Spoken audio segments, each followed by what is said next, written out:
Сайн байцгаана уу эрхэм хүнд үзэгчдээ. Та бүгдийнхээ энэ үдшийн түмэн амар амгаланг айлтган мэдэж хэлье. Монголчуудын бүхий л үеийн үг түүхээс сорчлон үзүүлж өгүүлдэг Монгол өв соёл нэвтрүүлгийнхээ нэгэн шин дугаарыг та бүхэндээ өргөн төлөвлөхөд бэлэн боллоо.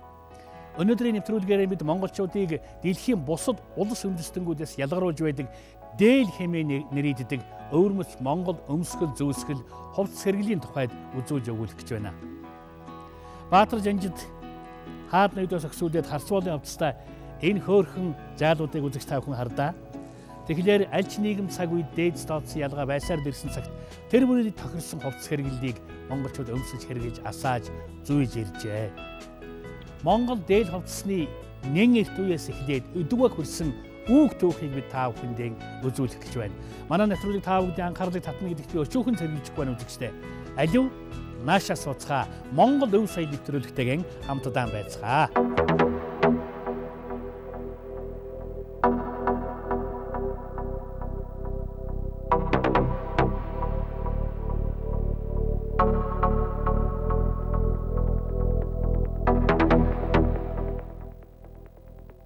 Эртний монголчууд амьдралынхаа хэм маягт тохируулан Монгол дээлийг бүтээсэн юм. Ингээд түмэн зууны төвийг өртөөлөн ирсэн Монгол дээлийн талаар сонирхцгаая.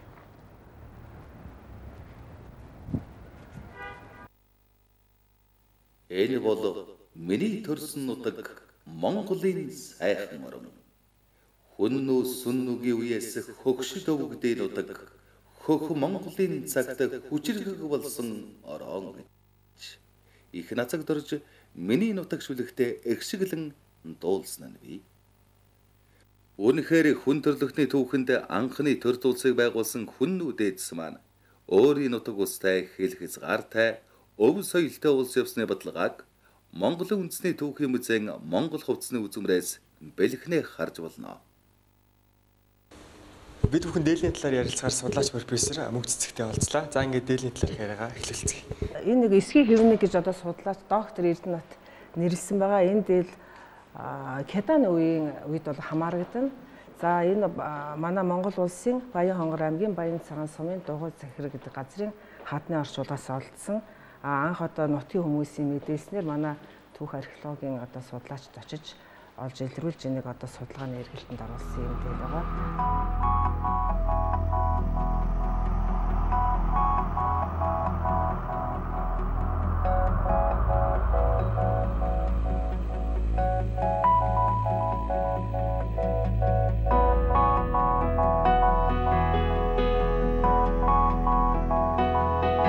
Энэ дээл одоо орчин үеийн дээлнээс хэлбэр хийц загварын тухайд ямар онцлог байна вэ? Нүүдэлтийн соёлын одоо маш их олон утга агуулгыг өөртөө тээж олдож илэрсэн юм онцлогтой дээл. Эзэнт хөрний үед бол Монгол дээлийн захын гэр бол ташуу зөрсөн байдаг шүү дээ. Ташуу зөрнө гэдэг маань одоо зах нь одоо босоо хүзүүндээ шахацсан. За тэр зах нь үргэлжлээд ингээд доошогоо ингээд суг руу явсан чиглэлээр ташуу зөрдөг. За энэ дээл маань суг руу яваагүй яг ингээд игний ясны дундуур хүрээд тэгээд тэрнээс доошогоо ингээд шулуунаар буусан. Яг тэр хөрсөн хэсэгтэй л одоо зах нь ингээд төгссөн юм байж байгаа. Энийг ингээд энэ хэлбэрийг ингээд харах юм бол одоогийн нөгөө дөрвөлжин ингэртэй дэлгэж ярьдаг шүү дээ. Тэрний тэр дээд хэсэг шиг харагдаж байгаа. За харааны хэсэг шиг. Энэ бол Монгол дээлийн эсгүүр загварын хувьсэл хөгжлийг л харуулж байгаа. Эрт үеэсээ л ахуулаад монголчууд одоо хувцас загвараа одоо дээлээ эсгэж оёхтой хувцас загвар зохион бүтээлтийн тийм онлын үндэслэлтэй юм хийдэг байсан байна. Эсгийн хэвнэг хэмээх нэгэн төрлийн дээлийг та бид харж байна. Хойно оноотой, туу шингэр, босоо дугуй захтай танаас гарган нугалж ойсон энэ эсгийн дээлийг одоогоос 1000 гаруй жилийн тэртээ уралсан гэхэд орчин үеийн хот газрын бидний өмсдөг Европ хувцсны загвараас юугаараа дутуу гэж.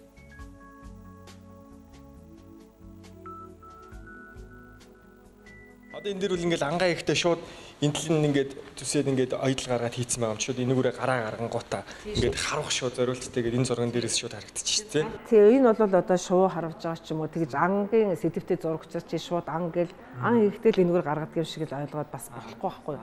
Яг л халуунд одоо өшөө ан хийхээс гадна одоо малчтын нүүдэлчдийн ажил хөдөлмөр гараа одоо ил гарах шаардлага зөндөл байгаа шүү дээ тий. Тэгэхээр ер нь нэг ийм зориулттай л гараа энэгээр гаргаж халуунд жишээ тийм үү өөр ямар нэг хөдөлмөр эрхлэхэд тийм гар чөлөөтэй байх тийм хөдөлмөр эрхлэхдээ энэ зориулсан юм нөхдөд дийл бол хийж өмсдөг байсан. Энэ дийлнээс хамгийн анх олдсон ийм дийл. Хүн төрлөختнийг торг хийж эхэлсэн тэр цагаас торг хэмээх нэгэн тансаг эдийг монголчууд бид эдэлж гойж иржээ. Дугуй цагрын хаднаас олдсон энэ торгон дээлийг 12-оос 13 дугаар зууны үеийн 10-аас 15 орчим насны эрэгтэй хүүхдийн өмсгөл гэж эрдэмтэд нотлсон.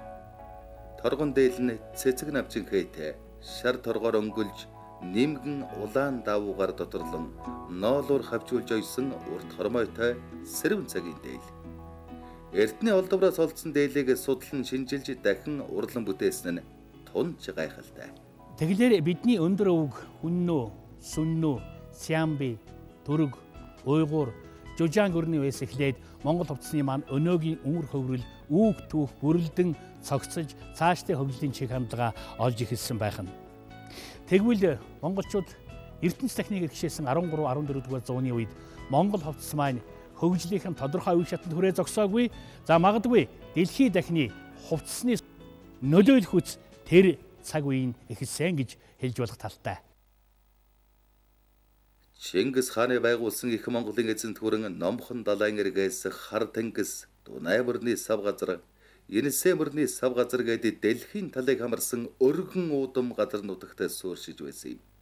Энэ нутагт олон үндэсний соёлын харилцаа солилцоо дүгэн дэлгэрч байсан нэг нь эдийн буюу хувцас. Бүр тодруулбал Монгол дээлний соёл байлаа.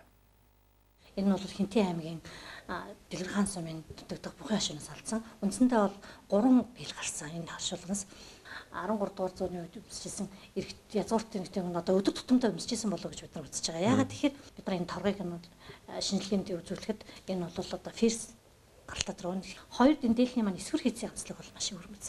Ташуу мөрөлжин захтай ханцуу хэсэг нь бол нэлээд нарийнтер одоо бид нар гарын одоо бугуу барихчид юм нарийнхан.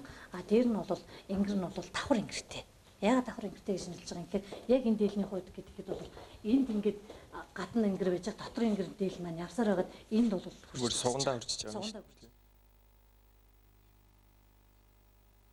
Тэгээ 3 дугаар нь бол энэ морин дээр өмсөд би одоо агсрагдахгүй нэг үл гэцгүүцээ агсрахгүй гэдэг үднээс энд тийм хатуулагтай бүслөвч буюу агсрын хэсгийг яруулж байгаа. Хамгаалт болоод ирж шүү дээ. Энэ хормой хэсэг нь одоо үеийн дээлийг бол энэ дэргүүр том биш шүү дээ. Энэ нас юунаас ашиглалдаг бол.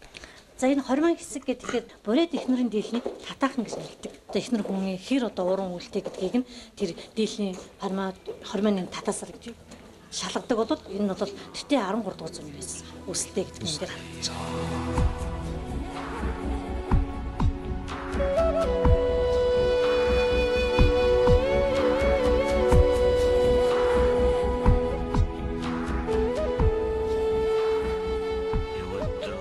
Бүгд хааны зэрэг ингээд дээлийн маань за дөрвөлжин баг. Тэгтэл энэ дийлэнд бол Өгөөдөө хааны хатан хувцсан дээр нэлээд олон шинтгэл хийсний нэг нь дөрвөлжин гэртээ дээл амуунуудад дээлний хажуу талын өндөр оноо гаргаж ирсэн тухай сурч үчиг тэмдэглэдэд үлдсэн байдаг энэ тухай. Тэгэхээр энэ бол тухайн үед гаргасан дээлний бас шинжлэх загвар гэж үзэж байна.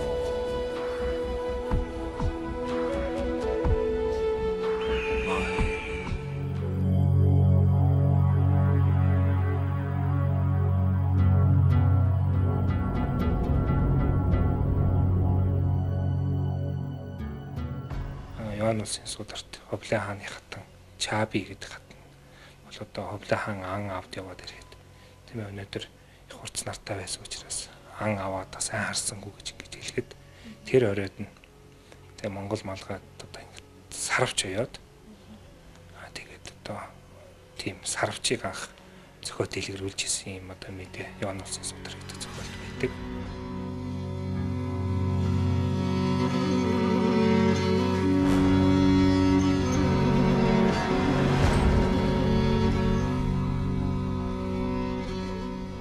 Хүмүүн төрлөختөн дэлхийн соёлын түүхэнд цаасан мөнгийг анх худалдаанд гаргасан, за эртний их торгоны замыг төгөлдржүүлсэн, шинжлэх ухааны орд өргөө байгуулсан зэрэг хүн төрлөختний түүхэнд цаглашгүй их хоёр нэмрийг оруулсан Хаадын хаан хэмээх Хувлай Жинжин Хувлайбаатар 1275 оны үед тахилга тайлга ёслолын хувцсны хуулийг гаргаж мөрдүүлж эхэлсэн байдаг.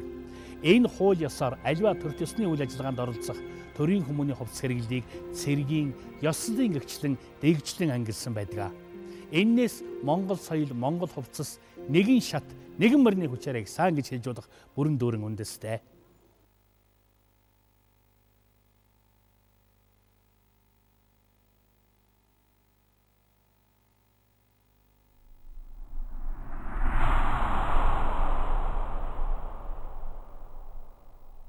Монголчуудын хувцсны шинжилэлтийн хамгийн дээд оргил үеийг бол судлаачид ер нь Юан улсын үе гэж яриад байдаг. Юан улсын үед бол ерөөсөө Юаны улсын хаан бол хаадын хаан байлаа шүү дээ. Дэлхийн хаадын хаан. Нийслэл нь дэлхийн нийслэл болчихсон. Тэгэхээр эндээс манай их соёл төгж цааш нь тардаг байсан. Тэгээд энэ Юан улсын үед ч нөгөө ордны хувцас, ямбаны хувцас, баяр ёслолын үед өмсөх энгийн хувцас, дайн байлдаанд өмсөх цэргийн хувцас гэдэг бүгд ялгараад ингээд хийгдсэн байдаг. Тэр байтугай Юан улсын хаан Хувлын хаанаас ахуулаад хүмүүсийн нөгөө өөрийнхөө мянганы ноёд босод одоо төшмөд ордны хүмүүсээ шагнахтаа дандаа хувцсаар шагнадаг. Энэ тухай тэмдэглэж үлдээсэн байдаг.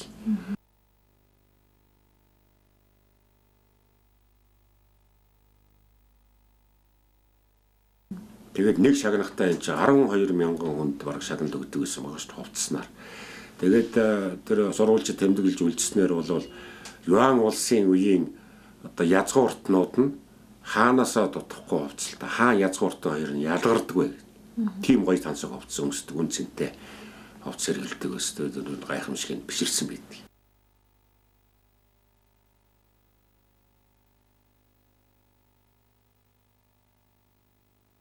Энэ одоо маш гоё дийл байна. Ингээд гадна талаас нь харахад ингээд хээ оголцтой. Ер нь хэддүгээр зууны үед хамаарагдах дийл вэ? Энэ 13-аас 14-р зууны үед хамаарагдах дийл. Тэгэхээр энэ дийлний маань гол онцлог нь юу гэхээр өөрийнх нь хийсэн эд материал нь түрүүн үн торгосон бол энэ бол фансанд орох маш өвмөц хээтэй байх. Тэгвэл 13-р зууны үед л яг одоо монголчууд зээг дарах одоо Монгол энэ зээгт наамал хийх зээг дарах гэдэг урлагийг бол бүр дээд түвшинд хүртэл хөгжүүлсэн байна. Хийсэн оюутал арга технологийн хувьд бол үнэхээр басгүй.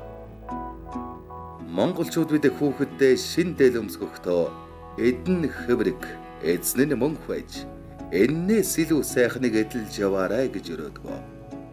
Гоёмсог хэвгал зар мэдгэж чимсэн панц торгоор хослуулан уралсан энэ тэрлэг үнэхээр Монгол дээлний урын соёлд мөн хүрэн үлдэжээ.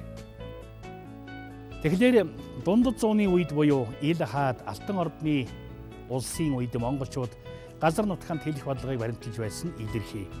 Энэ чинээгээрээ Монгол хувцсны маань соёл дорн дахинд өрөндөд за Европын бусад орнуудад өөрийнхөө нөлөөг, нэрийг бас уламжлалыг тодорхой хэмжээгээр үлдээсэн гэдэгтээ олон хүн өнөөдөр маргахгүй хаа гэж ингэж бодож байна. Ил хаадын үе. Эзэн Чингис хааны урсад өнөөгийн лалын ертөнцийг тэржигтэн эргшээж явсан нэгэн үе бий. Тэгэхээр энэ монголчууд ингээд дэлхийн нийтийг эзлээд тэнд өөрийнхөө ноёрхлыг тогтооход тухайн орны соёлд өөрсдөө нэг уусаагүй. Хамгийн гол онцлог нь энэ. Харин өөрийнхөө соёлыг түгээж ирсэн. Тэр үеийн Персийн зураач урчуудын бүтээж үлдээсэн энэхүү уламжлалт зурагт Монголын хаад ноёд тэр үеийн язгууртнуудын өмсгөл хувцсыг нэн тодорхой төвсөлсөн байна. Монголчуудын маань өөрснийх нь хувьд өмсөж эдэлж байсан юм бол ерөөсөө дээд зэргийн. Монголчуудын энэ өнгө ялдах таашаал биш үү? Их тод. Яг л тэр чинь үргэлжийн нартай, үргэлжийн цэлмэн байдаг газрын хувцас нар чинь хүртэл тод өнгөтэй тийм ээ. Улаан ягаан ам тэгэл бас ногоон ч гэдэг юм уу те ийм өнгөнүүд зохилж ирсэн учраас энэ бол үнэхээр монголчуудын бас нэг тийм гооцон таашаалын нэг илэрхийлж байна.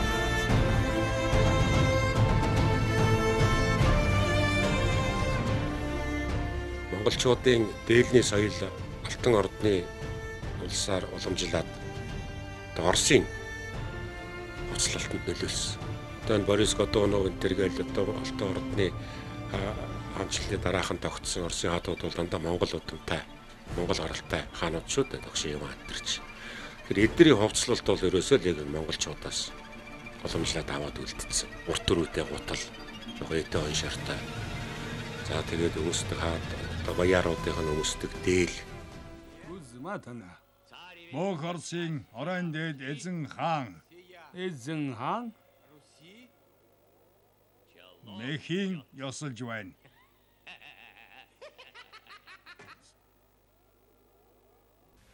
Малгай байна, хааны малгай одоо булган малгай. Энэ бол ингээд бүр хожим болтол Петрийг өнгөртөл энэ уламжлагтал явсан шүү дээ Оросын. Хувцлалтанд их ингээд нөлөөлсөн. Хувцлалт гэдэг чинь өөрийнхөө ноёрхлыг илэрхийлж байгаа нэг жишээ байдаг. Үс засалт. Хувцлалт хоёр бол тэр эзэн орны ёсыг дагдаг. Тэр энэ бол хожим нөгөө манжийн иргэшээлд монголчууд орсон үед ч гэсэн Монголд бас нөлөөлж байлаа шүү дээ.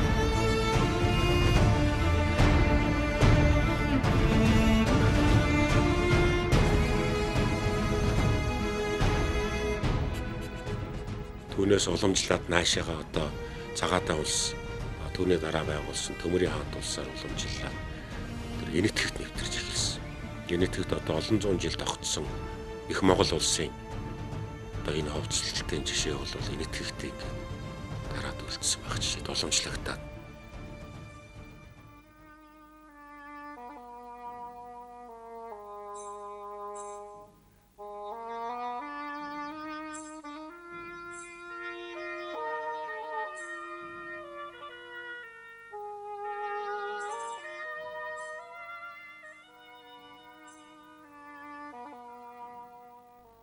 За Юан улсын үед бол Монгол хувцлалт Юаны иргэшээлд байсан хятад одоо хятадын бүх мужууд өмнө нь байсан одоо манай иргэшээлд орсон Бирм, Тайланд, Вьетнамд нөлөөлсөн.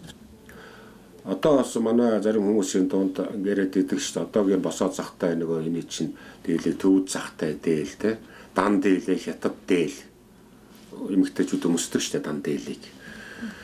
Гэж яриад идэг. Энийг нөгөө судлаачид үзээд ингээд бичээд байгааг нь харахаар бол Монголоос уламжилсан соёл баг. Тэгэхээр манай Юан улсын эзэрхийллийн 100 гаруй жилийн хугацаанд бол монголчуудын нөгөө гоё ханган байдал, нөгөө хувцсны хансаг байдал чинь эзэмшил орнуудад нөлөөлсөн.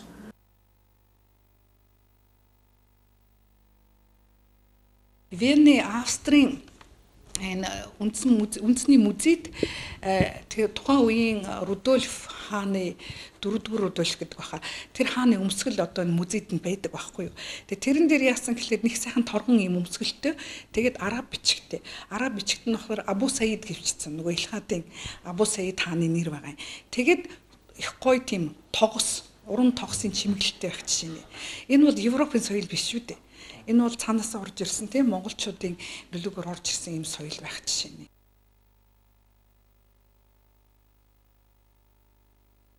Тэгээд Оросын юунд ч гэсэндээ бас нөлөө байгаа хэрэг Малахай гэдэг нэр том юм. Малгайгаа бид нар бол Оросууд Малахай гэж нэрлэж байгаа тийм ээ. Тэгээд тэрлик гэдэг өмсгөл байгаа юм. Тэрлик гэдэг нь болохоор одоо манай хөрмөс шиг тийм нэг өмсгөлөөр тэрлэг гэж байгаа. Тэгэхээр тэр тэрлэг дээл гэсэн нэр томьёо хүртэл шилжсэн байх бүрэн бололцоотой байгаа байхгүй юу?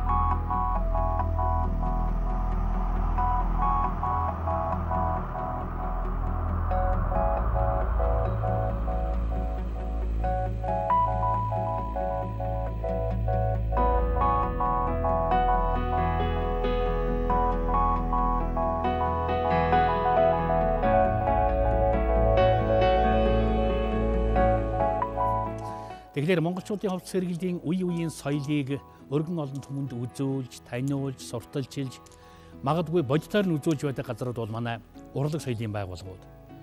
Бүр түүний дотроос Нацаг доржийн нарийн улсын драмын эрдэмийн театрыг том лаборатори гэж хэлж болно Монгол хувцсны Монгол өмсгөл зөвсгөлийг.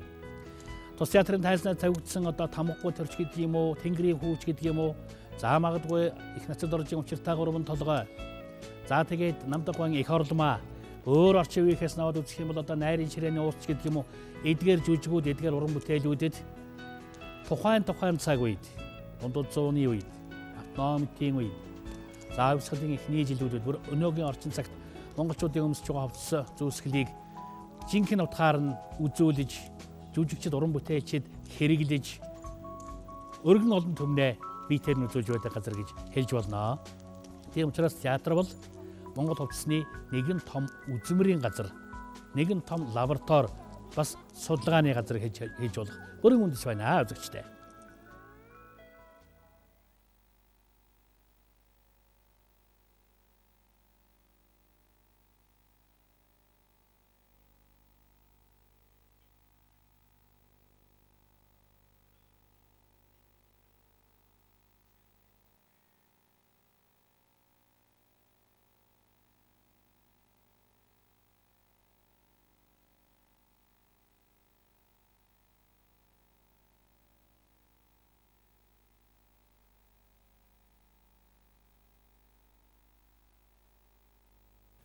Монгол орон манжидад гар орсон үед язгууртан ноёдын ямбаны хувцсанд ямар өөрчлөлт орсон тухай эрдэмтэн судлаач чадах ийхүү тайлбарлаж байна.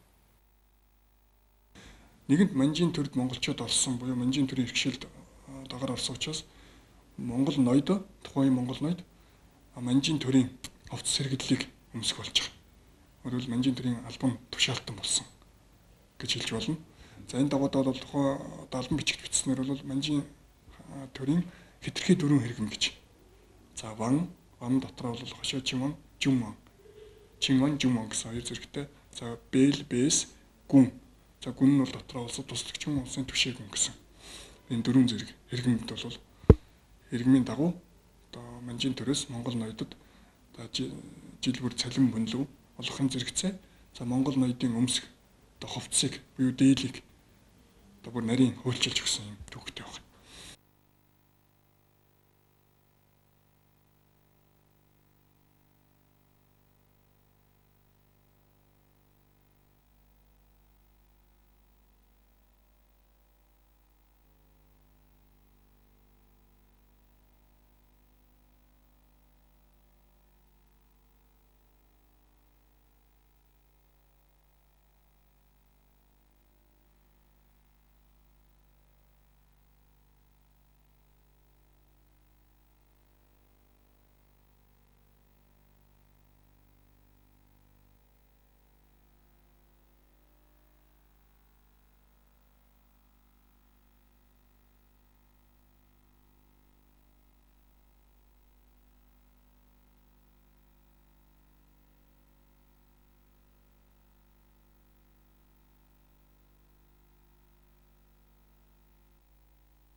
Манж улсыг үндэслэгч Нурхаач Баатар гэдэг энэ хүний Монголын Лэгдэн хаанд явуулсан захианд одоо ингэж дурдсан байдаг.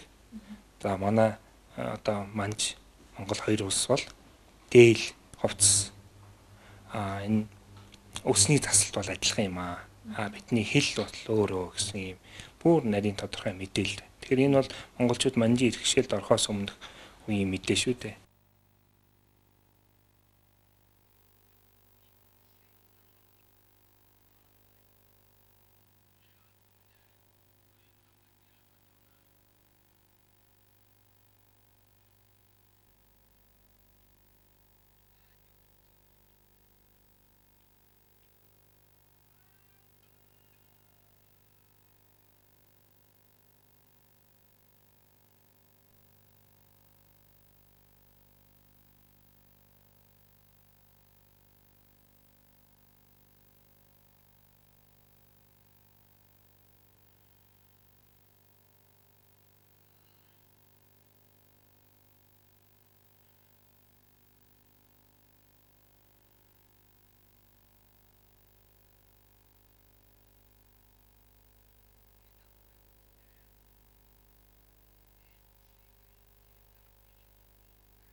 монголчуудын хувцсны дүрмийг одоо тогтоож өгсөн. Тэр нь бол зөвхөн одоо хаад ван гүнгүүд язгууртны хувцсыг л одоо тим зэргийн хэрэгэм зэрэгтэй хүн ийм хувцсан өмсөх ёстой. Тийм ээ, ийм малгай, ийм дээл. За тэрнийх нь өнгө нь ийм байх ёстой, материал нь ийм байх ёстой гэдэг ийм зүйл тогтоож өгснөөс биш жирийн ард олны дээл хувцсыг ийм байгаарай гэсэн одоо тийм тогтоосон хууль дүрм журам ерөөсөө байхгүй шүү дээ. Тэгэд ингээд энэ бүхнээс бодоод үзэхээр энэ манжийн гаралтай дөрвөлжин гэртээ дээл гэдэг бол манжийн дээл биш. Ер нь Монголын дээл. Монголч бас ийм дээл одоо өргөн дийлгэр манжийн иргэшээлээс өмнө байсныг одоо харуулах баримтууд юм байна гэж би одоо судлаачийн хувьд ингэж үздэг.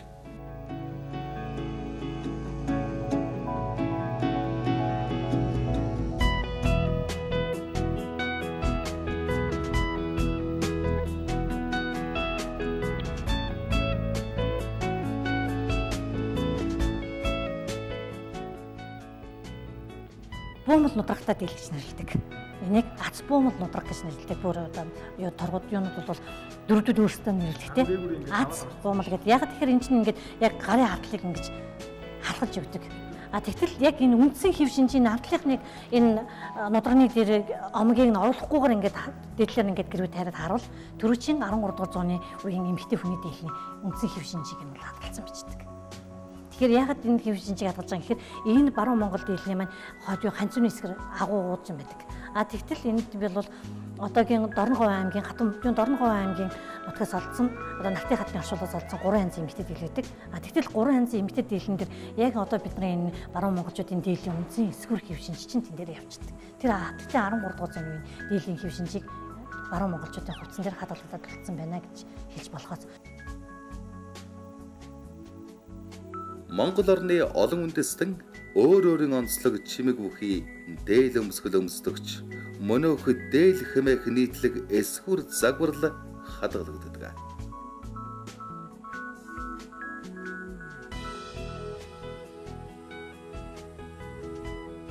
Монгол хувцас, бусад хувцас, дэлхийн хувцснуудаас юугаар онцлог байсан юм бэ гэхээр тэр тухайн өмсөж байгаа хүнийхээ зэрэг дэвийг нэдвэд илэрхийлж чаддаг. Хоёрдугаарт нь улирал цаг агаарынхаа онцлог байдлыг илэрхийлж чаддаг. Гуравдугаарт нь болохоор энд бол материал хийцийн онцлог байдлаас шалтгаалаад хэн өмсөжсэн бэ гэдэг нь бол мэддэг. Эрэгтэй эмэгтэй хүүсийн харьцааг илэрхийлж чаддаг.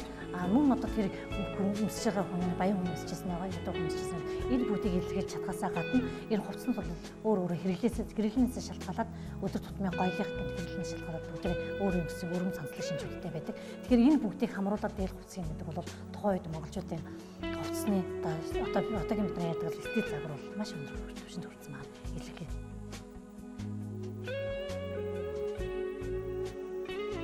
халахын Автайсан хааны одоо хөрөг гэж даалдар шиж ирсэн юм хөрөг зураг байдаг. За тэрэн дээр бол энэ мэдээж яг энэ ингэр нь ямар байсан, дээлийн зах нь ямар байсныг харахгүй юм мөрөвч гэдэг тийм зүйл дээгүүр өмсчдэг бас тодорхойгүй боловч ингээд харах юм бол энэ ерөнхий байрлалаас нь харах юм бол энэ бол юм дөрвөлжин ингэртэй илүү босоод дээшээ ингэж чиглэсэн байх учраас дөрвөлжин ингэртэй байх одоо бүрэн магталтай юм зураг харагдаж байгаа.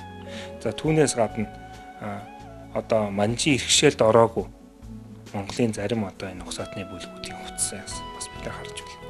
Тухайлбал бүрээдүүд бол манжийн иргэшээлд ороогүй, тийм ээ? Оросын иргэшээлд орсон усуд. Гэтэл тэдний одоо уламжилтын ардын хувцс бол одоо хүртэл бид нар сайн мэдэн шүү дээ. Дөрвөлжин гэртээ зээл гол нь онцлог нь юу гэдэг вэ? Эмжээр их хөргөн хийж өгсөн байдаг ийм л ялгаа.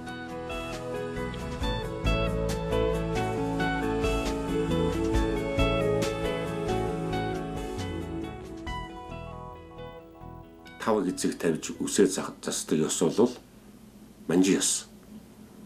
Өмнө нь бол монголчууд чинь үсээ ургуулад энэ нөгөө хоёр шанааныхаа энэгээр таардаг энэ ёс нь бол манжид эзлэх тэтгэл манай боломжлогдож явлаа шүү дээ. Нийслэл хүрээнийхний хувцас сэргэлэл үнэхээр гайхалтай нүд алдам онцгой байжээ. Олон төрлөнгийн хоргой торгоор өнгө алгалуулсан дээл өмсөж, алтан мөнгөөр уралсан гоёл чимгэллийг сүүж гойдог байж.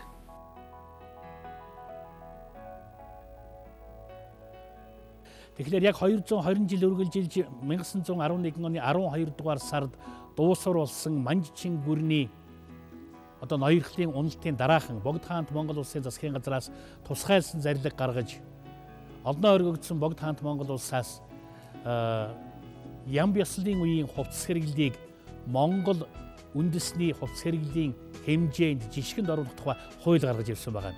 Энэ бол монголчуудын эрх чөлөөний төлөө үзэлд ямар их хүчтэй өрнөж байсны нэг тод жишээ. Бас Монгол хувцас маань энэ цаг үеэс хэрхэн дахиад Монгол шинжээрэн засагдж замнан хөгжих үе таалга нь их эзний шинж гэж хэлж болох бүрэн үндэсвэ.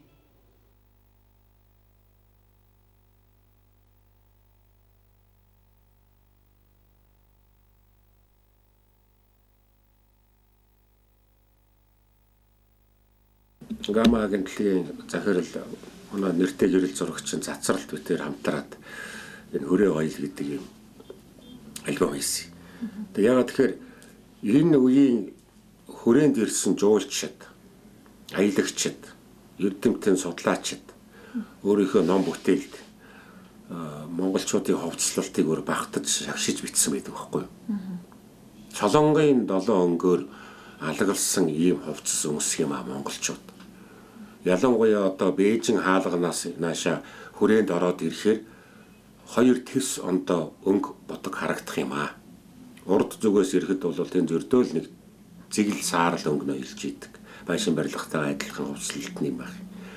Монгол руу нийслэл хүрээнд ороод ирэхдээ зэрэг эн чинь нөгөө тал нутагт татсан солонх шигэ ийм өнгө ботогтой хувцастай хүмүүс харагдах юм аа гэдэг. Аюу олон жуулчин тэгж үтсэн байдаг.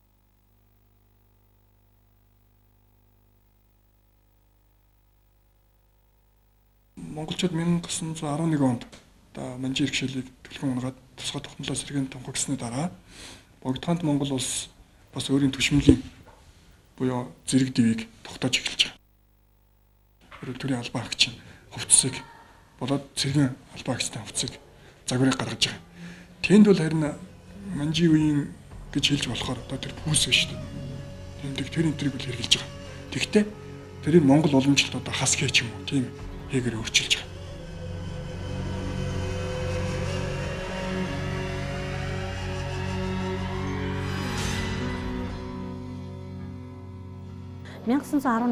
онд Богд хаант Монгол улс байгуулагдсны дараа шашин төрийг хослон баригч гэдэг цалтай байсан учраас энэ бол нэг талаараа шашны нөгөө талаараа төрийг барих хоёр ёсны хос ёсны урсгалыг хэрэглэгдэж эхэлсэн учраас энэ төрийн үйл хэрэгт Богд хаан өөрөө хутагт төрийн тэргүүн байсан учраас төрийн үйл хэрэгт ламрыг олцуулах болсон.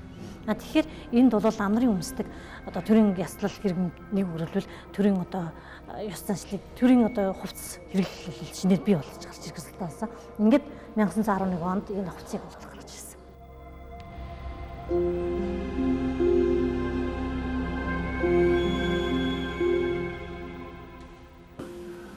Дондог долом хатан чинь бас энэ соёлын талаар, энэ хувцас загварын талаар, дуу бөгжиг хүрээ энэ наадмын талаар асар их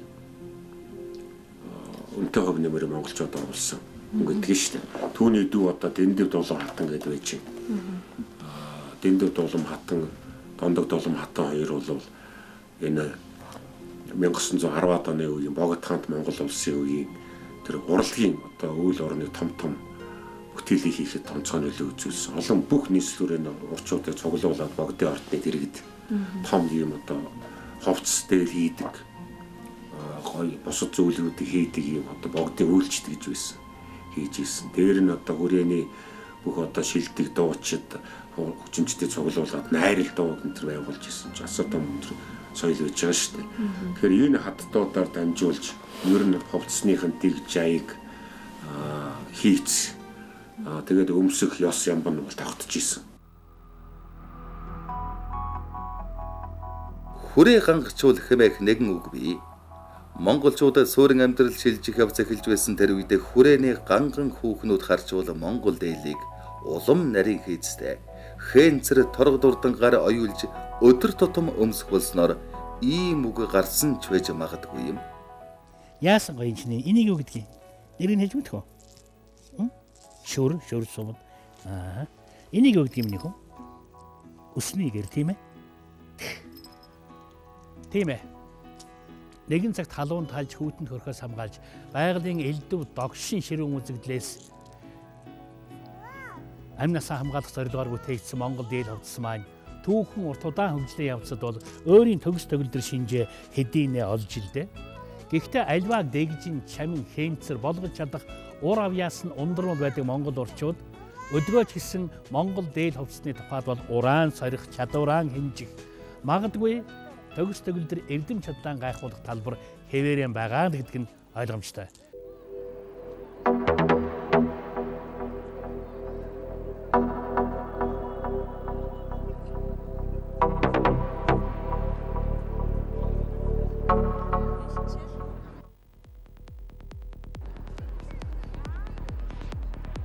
Хүннүү Кидан Юаны үеийн монгол хувцсыг музейд үзэж танилцлаа. Харин орчин цагт загвар хийцийн дуурайлган шинээр бүтээсэн монгол дээл хувцастай одоо танилцъя. Амрано. Амсаа сайн байна уу та? Минь амраа. За. Юу сонирхож байна? Монгол хувцас сонирхож За. байна. Ер нь ямар загварыг сонирхож байна? Ер нь хүмүүс холдоо хүннүү загвар гэж мэддэг лээ. Би ч айгүй олон жилдээ хүний дэглийг судалж байгаа. Тэгээд энэ дотор манаас 13 хаадын маань хувцас суулгаад тухайн үеийн дайчдын хаттын хувцсууд одоо орчин цагтаа хөрвүүлэн хийдэг юм манайх бол. Энэ жишээлбэл ямар загвар? Энэ бол яг одоо хүннүү загварыг одоо нэгсэндээ захгүй хэлбэрээ одоо дотор хувцсаж ярьдаг зарим хүмүүс ярьдаг. Гэхдээ тэрнийг гадна хостоо хөрвүүлээд орчин цагтаа уйлдуулж хийж байгаа бүтээтгүн. Энийг бас хүмүүс ч болно л да. Энэ бас гоё загвар байгаа. Надад ер нь аль загварын залуучууд сонирхож байна? Залуучууд ер нь бол өөрөн бол одоо юу штэ занга зүүн тийм ээ пижакмс. Тийм учраас зангатай пижакны оронд өмсөх монгол загвар байдаг байхгүй юу? Одоо энэ бол түрэг үеийн манай үеийн одоо өвгдүүдийн маань өмсчээсэн хувцас байгаа. Энэ дайчдын маань өмсчээсэн хувцас. Энэ бол пижакн дээр, сороошин дээр бас аль алинд хосож өмсөх бас давуу талтай, карматай, үлгүртэй бас гоё. Энэ эртний түрэг дайчны хувцсны загвараас санаа авч.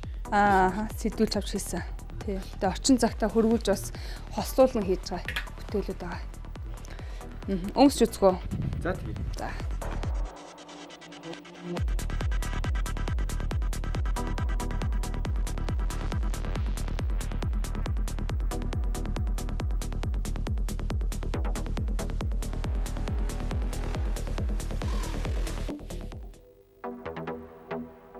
Орчин үед монгол дээлний загварыг хэрхэн өөрчлөгдсөнийг сонирхохоор Мишель Экспо төвийг зорьсон юм. Энд монгол дээл хувцсыг өөрчлөн ур хийц эсхүр загварыг шинжилсэн шинэ бүтээл байгаа болов уу? Сайн байна уу? Сайн байна уу? Дээлний загварыг өөрчлөгдсөн байна. Энэ монгол уламжлалт дээлний загвар. Яг уламжлалт үндэсний хувцсыг Европ эсхүр технологитой хослуулж хийсэн одоо манай компани шинэ загварууд гэх юм уу да тийм.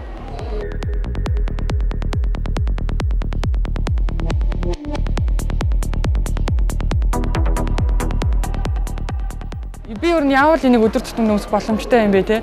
Би нэг яагаад өдөр тутамдаа ажил дээрээ ч юм уу те өмсөж болдгоо юм бэ гэсэн утгаар нь ерөөхдөө судалгаа хийсний дүндэл загваруудаа гаргасан гэж ойлгож байна л доо.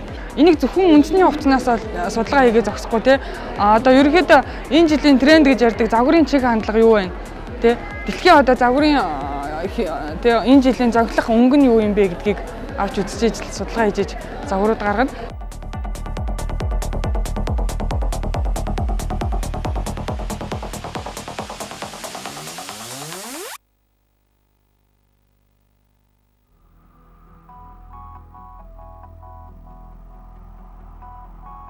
Айл болгонд уран үйлчин бүсгүүчүүд байдаг.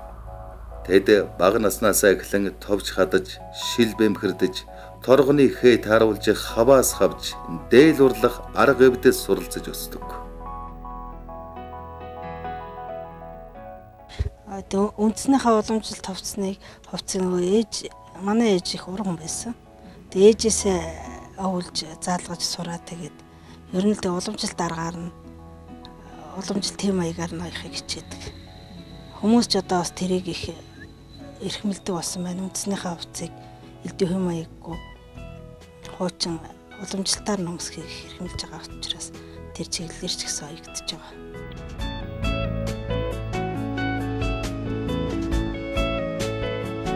Бид нар ч ээж аваасаа 7 охин нэг эрэгтэй дүүтэй. Тэгээ 7 охин бүгдээрээ л өөр өөрсдийнхээ амиг оёно. Тэгээ манай биерч гэсэн маш уран. Манай ээж нэх албадан бас нэг зааж сургадаг байсан. Манай дүүнэр ихчийн хүүхдүүд ч гэсэн нэг их заалгаад авахгүй мөртлөө аль эзэн сурцсан явдаг. Тэгээ бүгд үйл уртсан нэ. Тэнд нэг бахархаж идэг.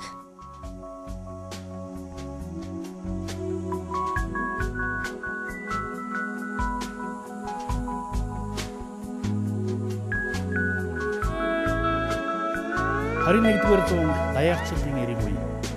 Энэ цаг үед дэлхийн олон улс үндэстнүүдийн хувьс хэрэглэлийн соёл харилцан их л чөлөөтэй болж л дээ. Энэнийг дагалдаад Монгол уламжлалт хувцсны маань хэв загвар өөрчлөгдөж, хувьсж, бас хөгжиж байна. Энэ бол зөвөөсний хэрэг. Гэхдээ монголчууд Евразийн цээжин дээр анх удаа төрч ёсыг байгуулсан 2225 жилээр манад төвлөв урагшилж байгаа энэ цаг үед Монгол уламжлалт хувцс бол дэлхийн улс төмнүүдийн нийтлэг хувцсны эхлэл гэж бодох үднээс авч үзэх юм бол Монгол хувцсны үндсэн хэв загварыг, элементийг, тэр амин судсыг хадгалан үлдэх зүйтэй гэсэн сандыг эрдэмтэд өдгөөж хэлсээр байгаа юм. Нэгэн цагт бидний өвөг дээдэс Эрбяр эрдэм ухаанаараа дэлхийг хурааж явсан. Харин бид өнөөдөр өвлөн ирсэн үндэсний хувцас Монгол дээлээрээ дэлхийн хүмүүсийг гоёх тэр цаг айсвэ. Гадны дизайнерууд бол Монгол хувцсны гайхамшиг бол маш их мэдэрдэг. Тэгээд тэр уран нарийн хийцэг бол хийж дийлэхгүй. Технологи нь байвч хийж дийлэхгүй. Монгол бэлэгдэл гэж юу гэдэг гүн ухааныг бол сайн ойлгохгүй.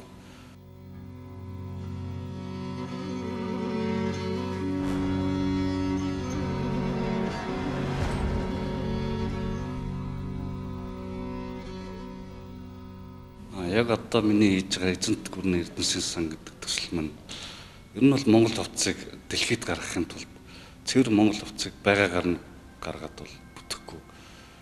Монгол түүхээ дэлхийд дахин бишрүүлэхийн тулд Европ психологид уялдсан тэгж хийх хэрэгтэй. Нэгэн дэлхийн талыг эзэлсэн ойлгомжтой төвчтөл мэдж байгаа. Энийг энгийн хүмүүст урлаг судлаач нар урлаг ойлгодог хүмүүсээс гадна энгийн хүмүүст үзүүлэхэд ойлгуулахын тулд бид нар Европын соёлын психологид уялдуулж орчин үеийн загвартай уялдуулж хослуулж хийх хэрэгтэй. Мэдээж тансаг байх хэрэгтэй. Эзэнт гүрний эрдэнэсийн сан учраас.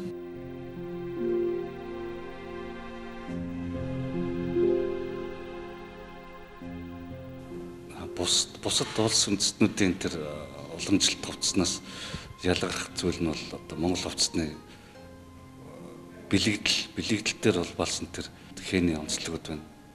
Хээний онцлогоос гадна технологи нь маш их нарийн гараар хийсэн гэхэд итгэмээргүй тийм нарийн хийц харагдчихад байна.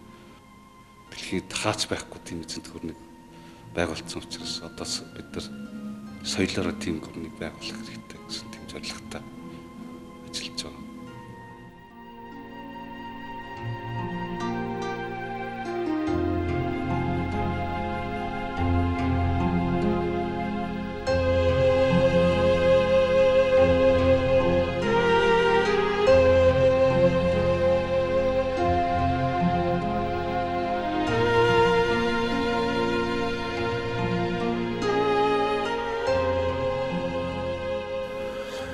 Монгол дээлний одоо хамгийн өнөд зүйл гэж бид нар Монголын соёлыг тээж яваад л байгаа. Одоо бид нар Европ хувцастай ингээд сууж байхад бол нэг Япон, Хятад, Солонгосоос нэг ялгархгүй шүү дээ. Яг энэ Монгол хувцас Монгол дээлэнд монголчуудын өөрийнх нь үндсэн шинж чанар оршиж байгаа. Хамгийн гол. Дээл бол монголчуудыг илэрхийлэх гол илэрхийлэх. Дээлгүй болсон цагт Монгол харин байхгүй болох. Тийм ээ. Бид дээлтэй Монгол. Сайл үнэрсэн ээжийнхээ дээлэнд өлгийдүүлж ториндог. Салхи үнэрсэн аавынхаа дээлэнд томдож эрийн цэнд хүрдэг. Бид дээлтэй Монгол. Эрхэм хүндэт үзэгчдээ миний оюунт монголчууд бие чөтгөр хувцс бурхан гэсэн өөрмөц хилцүүгийг хизээ нэгэн цагт зохион хэрэгжилжээ. Энэ бол эрдэнэт хүмүүний биеийг чөтгөр хэмээн доорд үтсэн хэрэг биш. Магадгүй хүнийг гоёж байдаг, хүнийг хүн болгож байдаг. Зохион бүтээгч нь хизээч дуусаж дундуршгүй. Бодож санахгүй мянган цаг үеийг бидэнд авчирч байдаг хувцас хэрэглэлийг бурханлаг юм, тэнгэрлэг юм. Тэр ч утгаараа хүнийг бурханлаг бас гэгээлэг харагдуулдаг гэсэн им эрхэм санааг агуулсан хэрэг буй. За гэснээр Монгол өмсгчдийн тухай нэвтрүүлгийн энэхэн зур жаргаж байна үзэгчтэй. Манай нэвтрүүлэг та бүгдийн таашаалыг болсон байх гэдэгт бид бүрнээ найдаж байна. Манай нэвтрүүлгийн дараагийн онцгой сайхан дугааруудыг та бүхэн хүлээн авахд үлдлээ. Нэвтрүүлгийн дараагийн дугаараар иргэн уулзцай баяртай үзэгчтэй. Та бүхэндээ баярлалаа. Сайхан амраарай.